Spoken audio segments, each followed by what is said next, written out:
परम पिता परमात्मा और उनकी सभी पवित्र आत्माओं को नमस्कार। जवाब सतगुरु के। हमारे अंदर भजन करने के लिए उत्साह और लगन होनी चाहिए, लेकिन भजन में बैठते समय हमारा मन बिल्कुल शांत होना चाहिए, क्योंकि मन हताश या निराश होना भी शुरू कर सकता है कि मैं 3 घंटे से बैठा हूँ और मुझे अभी तक कुछ भी दिखाई नहीं दिया, सो मैं भजन में क्यों बैठूं।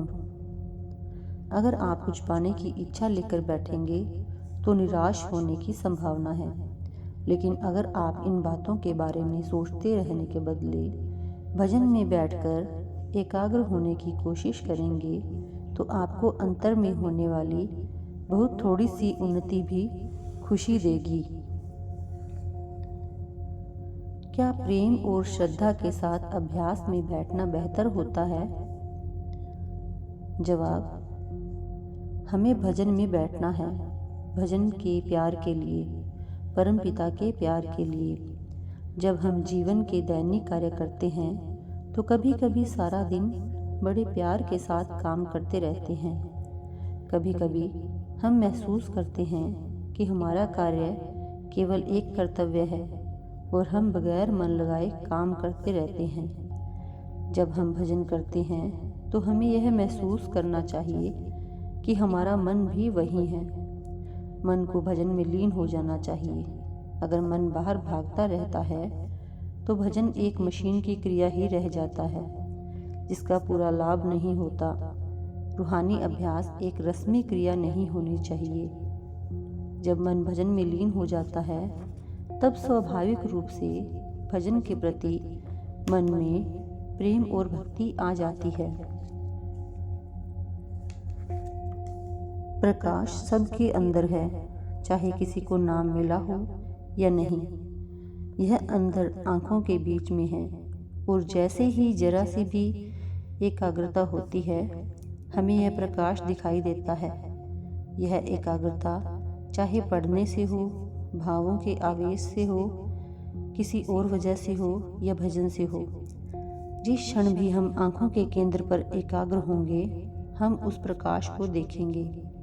कभी कभी तो संत मार्ग के साथ अपने पिछले संस्कारों की वजह से, पिछले जन्मों के भजन सुमिरन के संस्कारों की वजह से हमें प्रकाश दिखाई देने लगता है। क्या माला के फेरने के द्वारा आंखों के केंद्र पर एकाग्रता हो सकती है?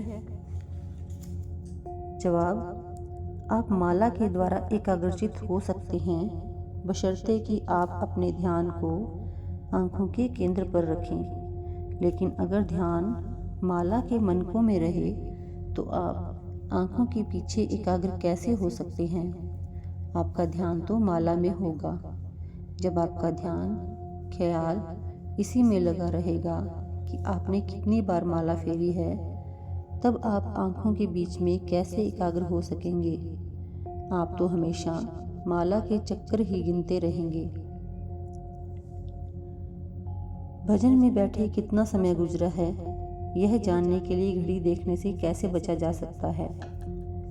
जवाब, असल में इसका यही मतलब है कि जब आप भजन में बैठें तो आपको अपना पूरा ध्यान केवल भजन में ही रखना चाहिए। यह नहीं सोचना चाहिए कि आप कितनी देर बैठ चुके हैं, कब 1 घंटा खत्म होगा और कब 2 घंटे बीतेंगे।